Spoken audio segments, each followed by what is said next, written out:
జిల్లా పరిషత్ ఉన్నత పాఠశాల చిట్యాల వనపర్తి జిల్లా గౌరవ గజిటెడ్ ప్రధాన ఉపాధ్యాయులు శ్రీ కె గణేష్ కుమార్ గారు, నాతోటి సహా ఉపాధ్యాయులు, ప్రియమైన విద్యార్థులు, ఇందాకే ప్రధాన ఉపాధ్యాయులు చెప్పినట్లు అందుల లిపి నిర్మాత లూయి బ్రెయిల్, ఫ్రెంచి విద్యావేత్త, సృష్టికర్త, అందుల లిపి సృష్టికర్త లూయి బ్రెయిల్ గారు అందులకు జ్ఞాన కవాటాలు ప్రసాదించిన మహనీయుడు. లూయి బ్రెయిల్ గారు 1809 జనవరి 4న జన్మించి 1852 జనవరి 6న ఈ రోజు మరణించాడు. ఈ రోజు వర్ధంతి. ఆయన అందుల కొరకు ఒక లిపిని రూపొందించిన మహనీయుడు. ఆయన 1851లో క్షయవ్యాధి సోకి 1852లో జనవరి 6న మరణించాడు.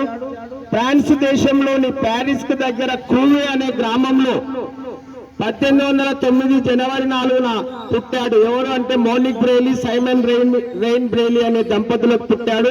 చిన్నతనంలో వాళ్ళ తండ్రి గుర్రపు జీన్స్ తయారు చేస్తుంటే ఒక పదునైన ఆయుధం కళ్ళకు తగిలి 2 కళ్ళు కోల్పోయిండు. 4 ఏళ్లకే గుడ్డివాడైన తర్వాత ఆయన 1784 వాలెంటిన్ హ్యూ స్థాపించిన ప్యారిస్ లో అందుల పాఠశాలలో లైన్ టైప్ పద్ధతిలో చదివి అక్కడే 17 ఏళ్ల వయసులో ప్రొఫెసర్ గా మారి ఆయన అదే పాఠశాలలో పనిచేస్తూ పగలు రాత్రంతా అందులకు ఇంకా మెరుగైన లిపి తయారు చేయాలని 1821లో చార్లెస్ బార్బియర్ సైనికాధికారి రూపొందించిన 12 చుక్కల ఉబ్బెత్తి పద్ధతిని 6 చుక్కలకు కుదించి 6 చుక్కలు ఉబ్బెత్తు చుక్కలతో 250 అక్షరాలతో అందులకు లిపి కనుగొన్నాడు.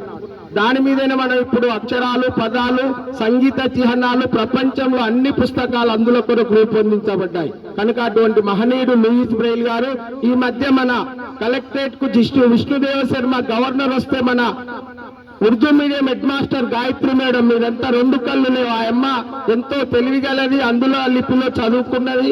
ఆయన మాట్లాడుతుంటే గవర్నర్ కన్నీరు పెట్టిండ్రు. మన హెడ్ మాస్టర్ కూడా అక్కడ ఉన్నాడు. కనుక అందులంటే కనుక సర్వేంద్రియానం నయనం ప్రధానం. కనుక ఏ అంగం లేకుండా కళ్ళు లేకపోతే జీవితం చీకటి. కానీ వాళ్ళు కూడా విద్యావంతులై అందుల లిపిలో చదువుకుంటున్నారు. కనుక ఆ మహనీయుల్ని మనం నిత్యం స్మరించుకోవాలి, ఒక దైవదూతగా భావించవచ్చని తెలియజేస్తూ ముగిస్తున్నాం.